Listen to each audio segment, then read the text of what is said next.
I've been hiking the Appalachian backcountry for years, but nothing had prepared me for this section of the forest. I arrived late morning, packs heavy, boots crunching over damp leaves and fallen pine needles, the air thick with mist that clung to the ridges like a curtain.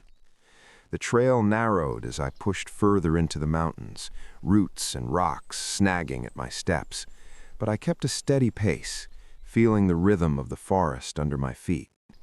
Birds called overhead in distant treetops, their songs oddly muted, almost rehearsed, as if the woods had grown quiet to listen. I passed a stream, water tumbling over moss-covered stones, and paused to refill my bottle, the sound oddly hollow, echoing too long in the valley. I shook it off, blaming my imagination, and started walking again, boots sinking into the soft earth.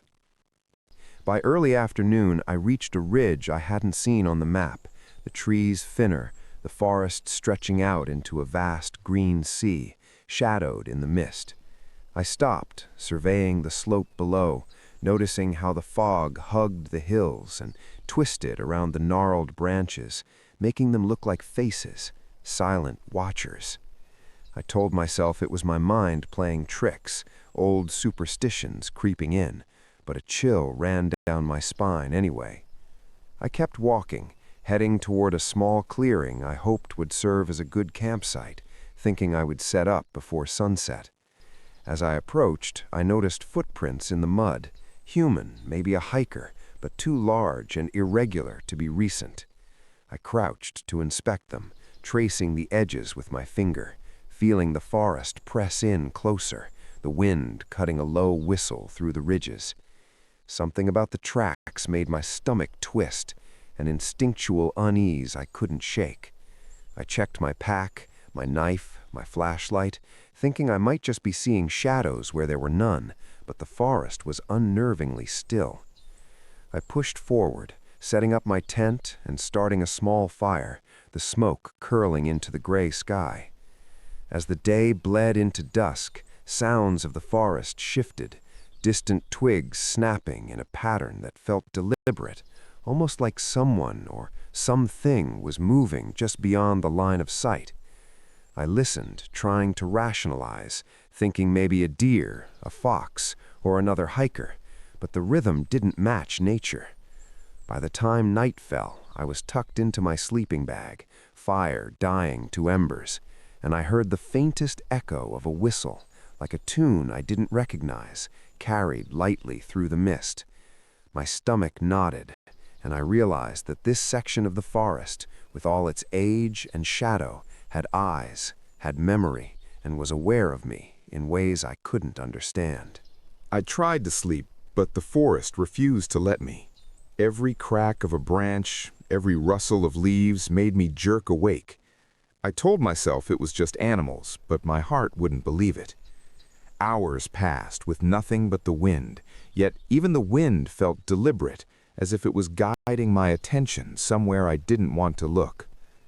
I left the tent and wandered a few feet into the clearing, flashlight cutting through the mist. Shadows moved in unnatural patterns across the ridges, shapes twisting where nothing should exist. I froze when I heard a faint scraping sound behind me, slow and uneven, like claws dragging along bark. I spun, scanning the trees, but there was nothing, just a gnarled trunk and the gray mist curling around it. My pulse raced, hands gripping the flashlight tighter, and I realized I had no idea how long I had been standing there. The forest hummed faintly, a low vibration in the soil, almost imperceptible, but I felt it in my bones. I returned to my tent, my body tense, but sleep refused me entirely. Somewhere beyond the ridge, I thought I heard a whisper, soft, almost human, repeating a phrase I couldn't make out. I wanted to dismiss it, tell myself my mind was unraveling in the isolation, but a part of me knew this was something else. Morning came pale and gray. I packed slowly, ears straining for any movement, eyes scanning the dense undergrowth. The footprints from the day before were gone, replaced by nothing or perhaps something that erased them. I chalked it up to snowmelt or rain, though the earth was dry. I moved along a narrow trail, careful, trying to convince myself this was still a hike, still a routine trek through the Appalachians I had done hundreds of times. But there was a tension in the trees, a weight that pressed down, that made every step heavier. At a creek crossing, I paused, staring at the reflection in the water. Something shifted behind me, movement so subtle I might have imagined it. I whipped around. The trees were empty. I blinked, heart hammering, and noticed the moss on a nearby log had been scraped, gouged in long parallel lines. I didn't know what had done it, but instinct screamed at me to leave. I moved faster, boots pounding the dirt, scanning every shadow, every crooked branch. Even the birds seemed silent, their calls replaced by an eerie stillness. I felt watched, studied, measured. That night I camped on a ledge overlooking a small valley. I lit a fire, keeping it small, and every crackle made me flinch. Across the ridge I thought I saw a shape, crouched, limbs elongated, too perfect in posture. I froze, heart racing. I couldn't tell if it was imagination, folklore made flesh, or something worse. By the third night, the forest had claimed my attention completely. I no longer tracked time. Every noise made me tense. Every shadow was a warning. I caught glimpses of shapes moving just at the edge of firelight, watching, waiting. One night I followed a faint whistle, almost human, drifting through the pines. It led me to a hollow where the fog pooled unnaturally, curling like fingers around trees. I hesitated.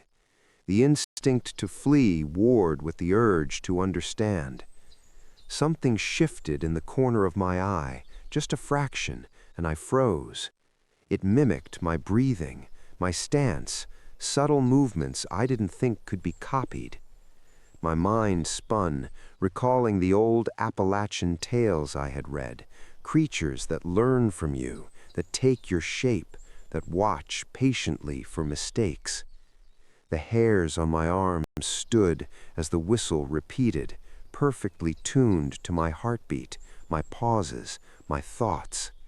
I felt a weight in the mist, something patient, observing, rehearsing.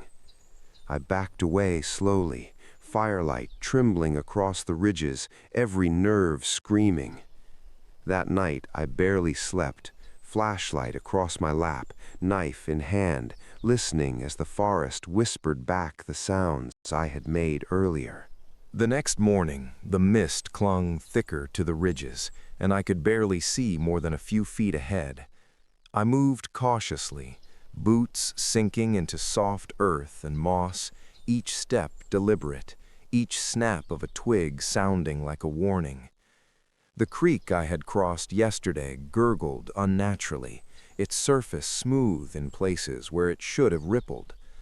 I paused, staring at the bank, noticing depressions that could have been footprints, but their spacing was wrong, too wide, too irregular. I tried to reason it out.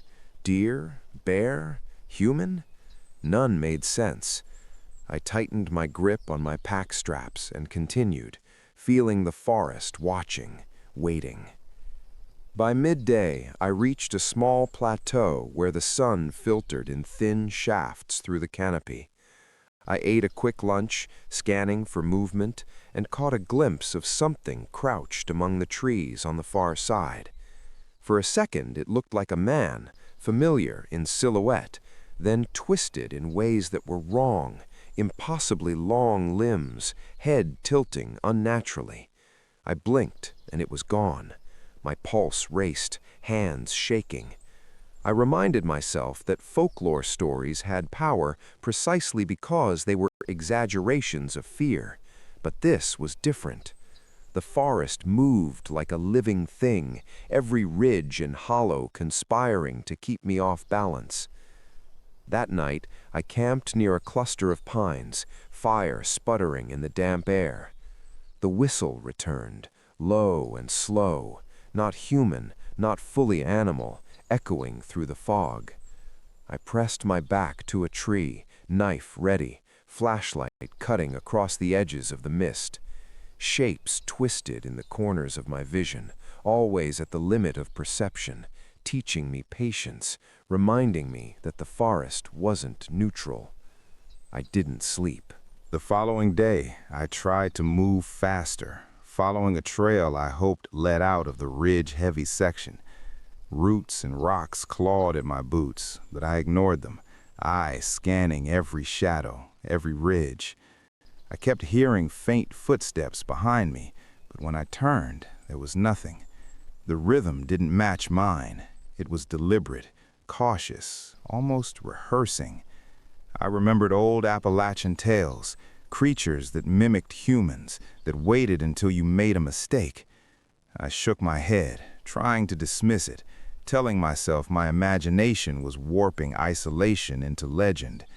By late afternoon, I reached a small creek crossing I had marked on the map, but the water had pooled strangely, forming shapes that suggested someone had crouched there.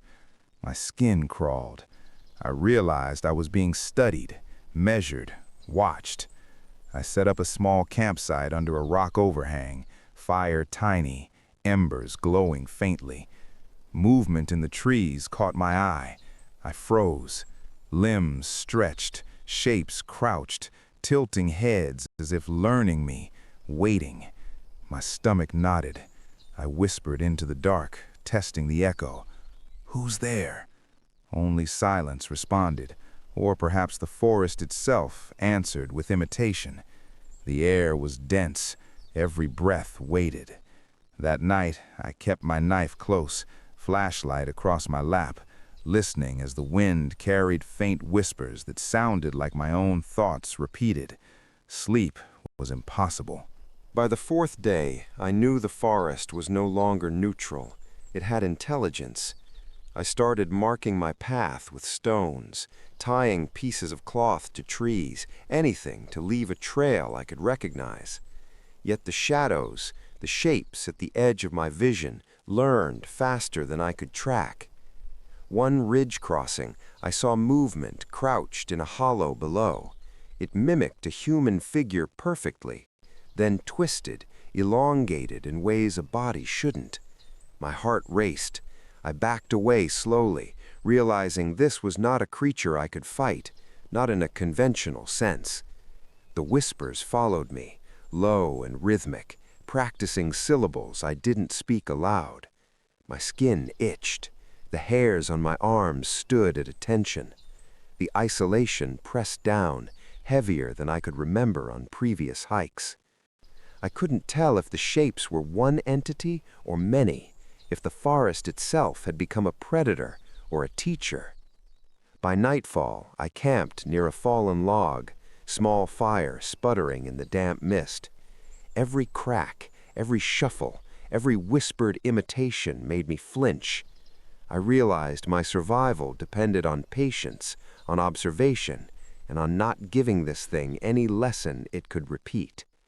I couldn't see it directly, but I could feel it studying me, measuring me, practicing patience in the shadows of the Appalachian woods. The next day, I tried to move quickly, but the forest seemed to stretch endlessly. Every ridge, every cluster of trees felt like a maze designed to trap me. The whispers grew more confident, mimicking not just sound, but intention, copying my pauses, my breath, even the rhythm of my footsteps. I tried to talk aloud to break the tension, but the words returned distorted, unfamiliar, repeating in patterns I didn't speak. Midday brought another ridge crossing, and I glimpsed movement crouched below. This time I saw more clearly. Elongated limbs, head tilted, fingers brushing the earth as though learning. It didn't flee, it observed, rehearsed. My pulse spiked, muscles tensing, but I didn't run. Running might teach it my rhythm, my panic. I kept moving slowly, deliberately, ignoring the urge to flee. Every snap of a branch, every scraping leaf was amplified, teaching me patience, warning me. I realized the forest itself had become an accomplice, every shadow a potential mimic, every hollow a hiding place for something that knew my patterns. That night I camped in a shallow depression, fire sputtering. Every creak of tree, rustle of undergrowth set my nerves on edge. I slept fitfully, flashlight clutched, knife at the ready, listening to the forest echo back my own breathing, every sigh, every twitch. By dawn, I felt exhausted, hyper-aware, and more cautious than ever. The folklore that once seemed distant now pressed into reality. Something was learning me, and I had no way to escape its lesson yet. The sixth day brought an unease so thick it was almost tangible. Mist hung low, clinging to every branch, every ridge, softening sounds but amplifying the wrongness. I moved along the trail, boots sinking into damp moss, and I noticed faint shapes just at the corner of my vision, crouched, elongated, indistinct. I stopped at a small creek to refill my water and froze. Footprints, irregular, too wide, too precise, circled the bank, some overlapping my own from days prior. I gripped my knife, flashlight cutting swaths of fog. From a distant ridge came a soft whistle, patterned, almost conversational, repeating my own rhythm. I realized then that the creature, or creatures, had been following me for days, observing, rehearsing, learning. Panic gnawed at me, but I forced a steady pace, moving deliberately, leaving markers for my own orientation. Crossing a narrow ledge, I glimpsed a shadow crouched on the ridge above. I froze. For a moment it mimicked my stance perfectly, tilting its head in imitation. Then it receded into the mist, almost patient, almost polite in its observation.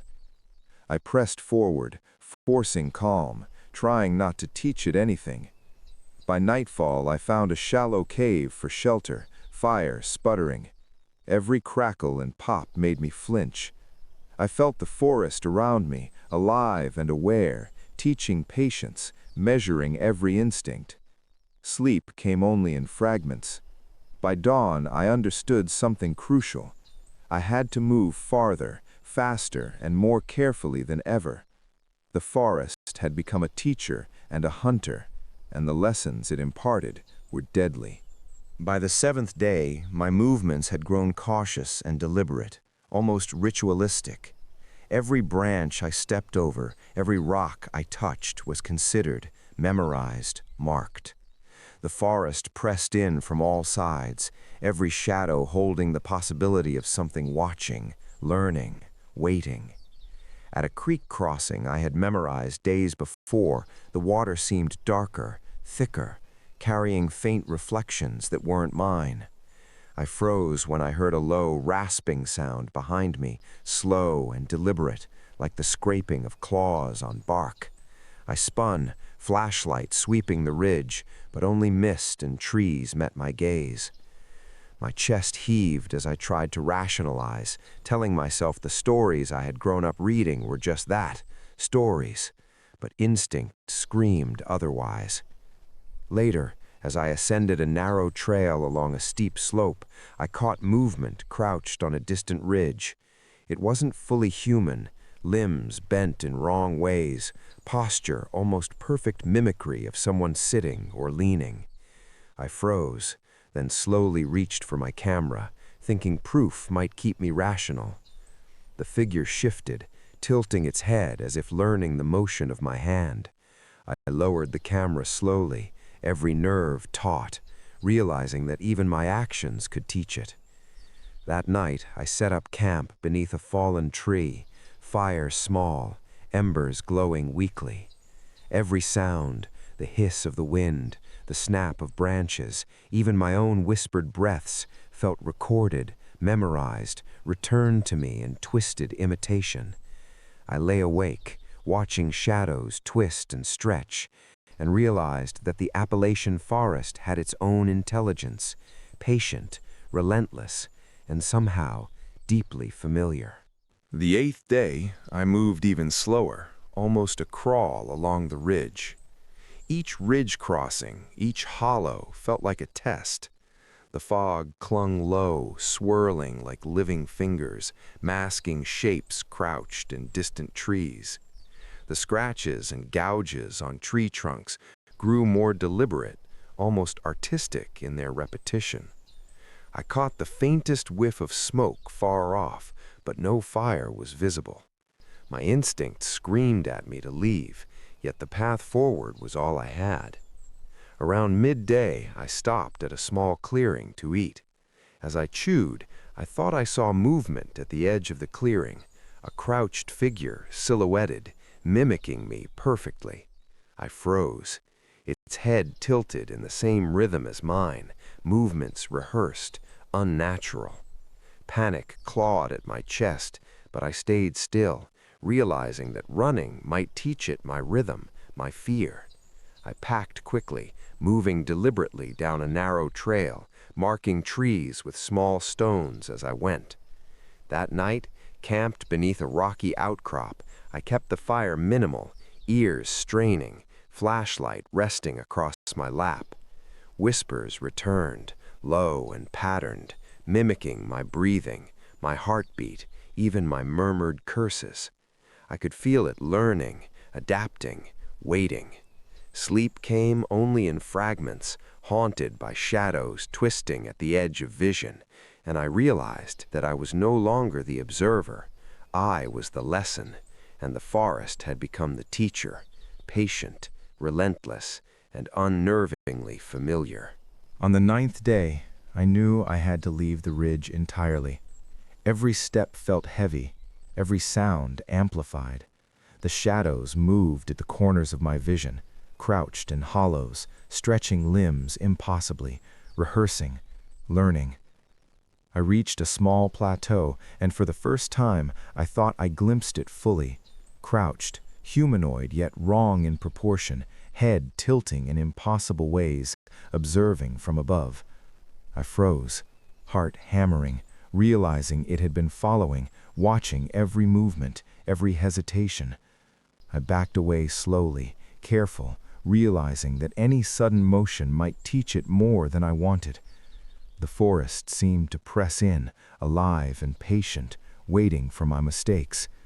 I pressed forward along the narrow trail, descending into denser forest, hoping to reach a larger creek I remembered from maps. That night, I found a sheltered cave, small fire sputtering. Whispers echoed faintly from the ridge, repeating syllables I had muttered earlier in the day. I understood that the creature, the forest, the shadows, had memorized me. Sleep was impossible. I lay awake, knife in hand, flashlight trembling across the rocks.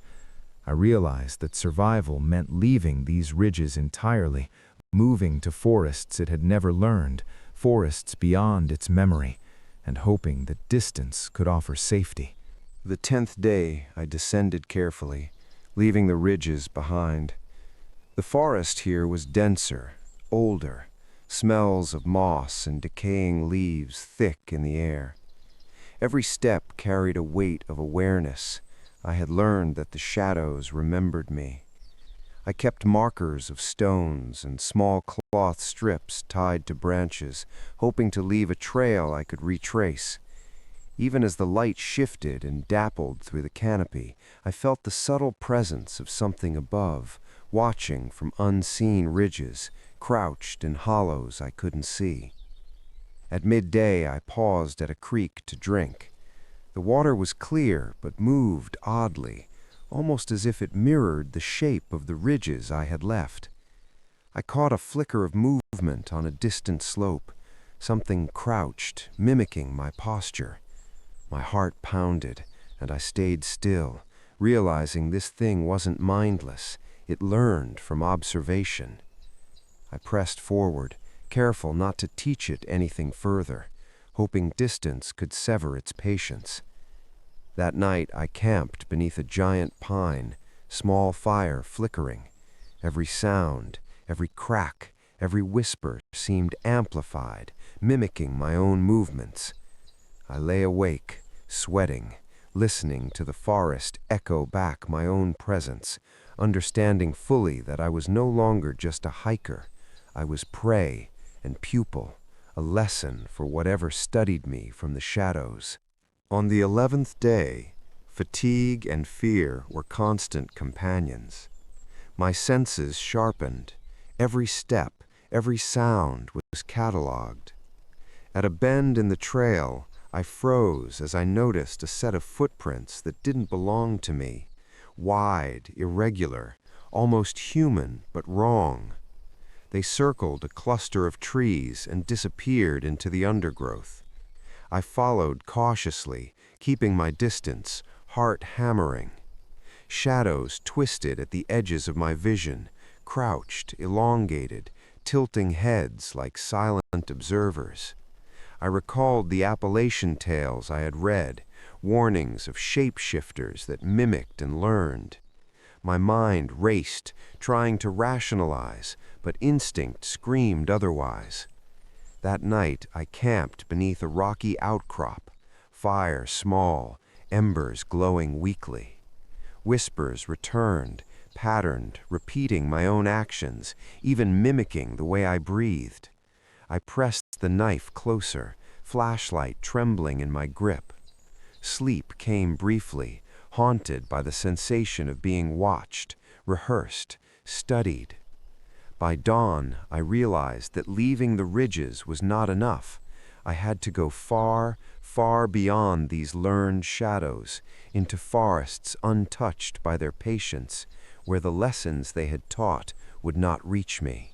The 12th day, I began the descent toward lower elevations, hoping the forest would release its grip. Every ridge, every hollow, every cluster of gnarled trees felt alive, remembering me. I moved with care, avoiding sudden movements, tracing a slow path that I hoped would confuse the watcher. At midday, a distant whistle echoed, familiar yet wrong, following the rhythm of my heartbeat. I froze, scanning ridges, hollows, slopes. Shadows crouched, shapes elongated, learning. I realized that what I had been dealing with was patient, intelligent, and almost polite in its observation. I pressed on, heart hammering, boots sinking into moss and mud, leaving the ridges behind. Night fell, and I camped near a small creek, fire sputtering faintly. Whispers returned, low, patterned, echoing syllables I had uttered earlier. Sleep was broken, but I could feel the distance growing. The forest still watched, but the ridges were behind me. I understood fully that survival required leaving this learned space, leaving its patience and observation behind, and trusting in distance, speed, and caution to escape the lessons of the Appalachian shadows. The 13th day, I felt the forest shift around me, less oppressive but still aware. Every shadow, every movement in the trees felt like it was replaying my own motions, cataloging my rhythm. At a narrow trail, I saw a crouched shape on a distant ridge, more defined this time. Limbs bent wrong, head tilted unnaturally, but posture human enough to make me hesitate. It observed me, perfectly still, learning, waiting. My pulse spiked, but I stayed calm, slow, deliberate. I moved along the trail, careful not to teach it anything new. By mid-afternoon, I found a small hollow to rest, fire low and weak. The whispers returned, faintly echoing phrases I had spoken days ago. I realized that distance had given me slight advantage, but the creature, or creatures, had memorized the ridges, the patterns, the sounds. I lay awake, flashlight trembling, knife in hand, knowing that the forest was patient and persistent, and that any mistake could cost me dearly. The 14th day, I pushed into lower elevations, hoping the denser, older forest would conceal my presence. Every step was careful, methodical. tracing paths that avoided previous observations. I noticed subtle changes, footprints no longer matching the patterns I had memorized, branches bent differently, whispers softer but closer. At a creek, I glimpsed a crouched figure mimicking my stance. I froze, heart hammering, knife ready. It tilted its head, almost studying me, rehearsing the rhythm of my breathing. I realized that patience was its weapon. It had watched me for days, learning my habits, my reactions. I moved slowly, deliberately, letting the forest consume my rhythm and retrace it for me. That night, I found a hollow near a small waterfall. Fire sputtered in the mist, but the whispers returned faintly, replaying syllables I had spoken 3 days before. I understood fully then that leaving the ridges was not enough. The creature had memorized my fear, my caution, my patience. I had to abandon these learned spaces entirely. The 15th day, I finally descended to a dense valley, the ridges behind me, mist thick but unfamiliar.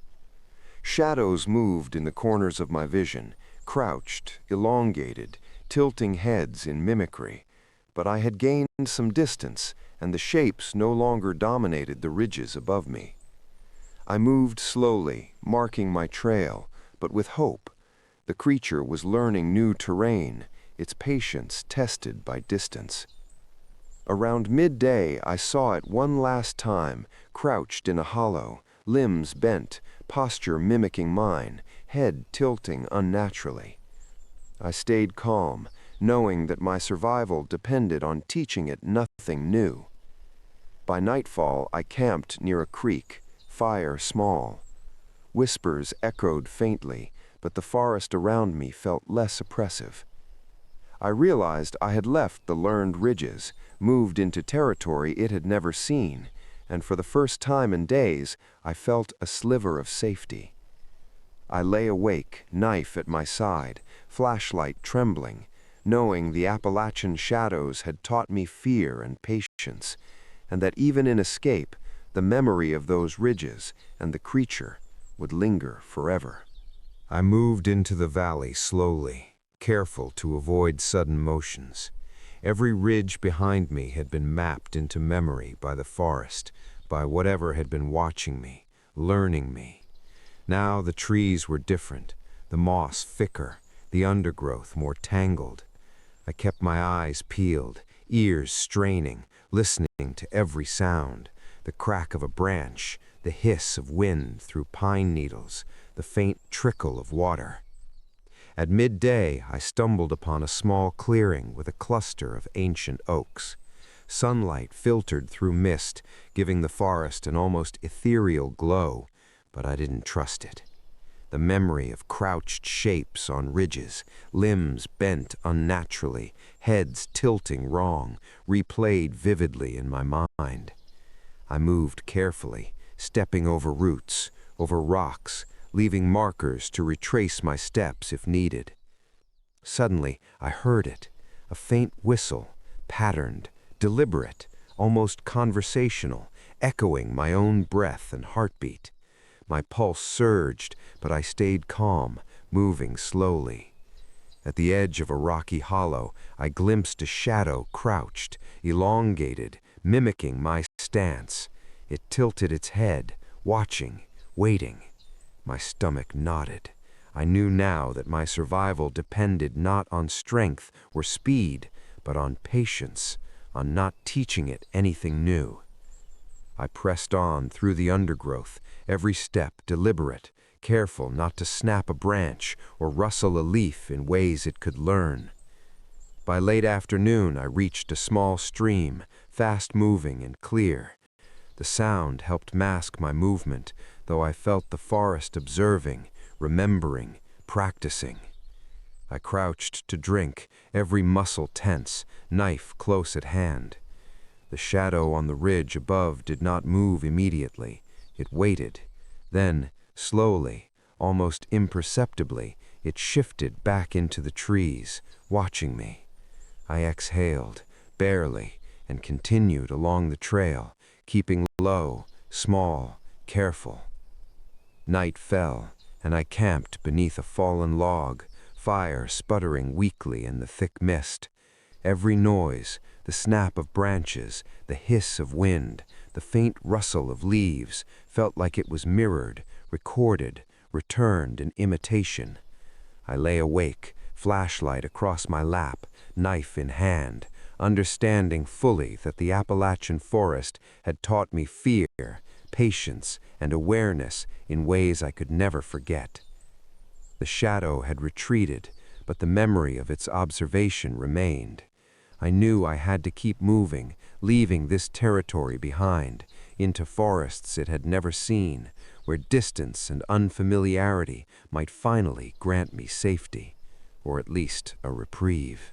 The 16th day, I pushed deeper into uncharted forest, leaving the ridges far behind, hoping the distance would dilute the creature's memory. The trees were older here, trunks thick with moss, roots twisted across the trail like ancient veins. Mist hung low, curling around branches and rocks, but it was different from the ridges. It didn't feel rehearsed, deliberate, waiting.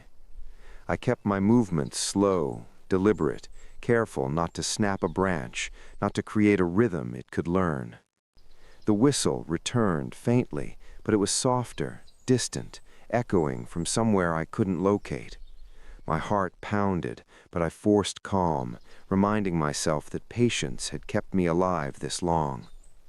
Around midday, I crossed a creek wider than I had expected, fast-moving, cold, clear. I paused, drinking carefully, listening for any sound that might signal pursuit. None came. For the first time in days, I allowed myself to notice the beauty of the forest, the way sunlight filtered through the mist, the green and gold of moss and leaves. Yet instinct stayed sharp. I knew the shadow could be anywhere, learning, waiting, stretching limbs in impossible ways. I marked my trail lightly, leaving stones and small cloth strips. Each step forward was deliberate, slow, careful. That night I found a hollow beneath a rocky outcrop, fire small, embers glowing faintly. I lay awake, listening to the forest, but the whispers were gone, replaced by distant wind and rushing water. I realized that leaving the ridges had been key. The creature had learned those spaces too well, and by moving into unfamiliar forest, I had regained some advantage. Sleep came in shallow bursts, flashlight resting across my lap, knife at the ready. But I felt for the first time since entering this section of the Appalachians that I might survive, that the forest's patience could no longer claim me entirely. On the 17th day, I emerged into a wider valley, forest thinning slightly, creek running fast and clear. The ridges behind me disappeared into mist, into memory, leaving only trees that the creature had never learned.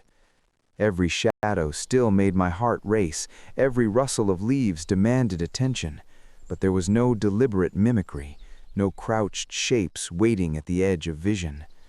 I moved cautiously, slow, careful, aware that the forest itself was alive, patient, but here unfamiliar, and for the first time I felt a margin of safety.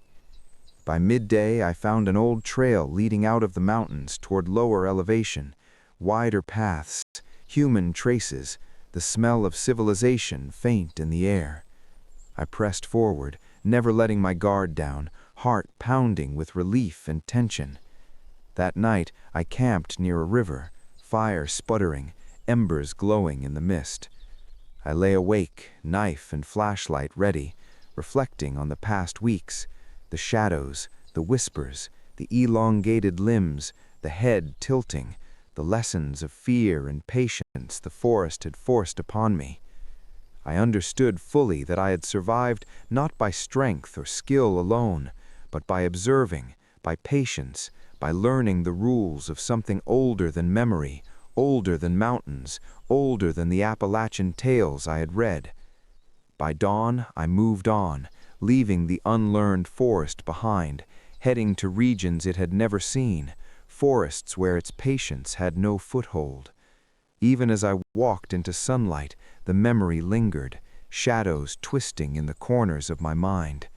I knew I would never forget those ridges, never forget the lessons, and that somewhere, in the Appalachian mist, something patient still watched, learning, waiting for the next mistake. But I had moved beyond its classroom, and for now, I was alive.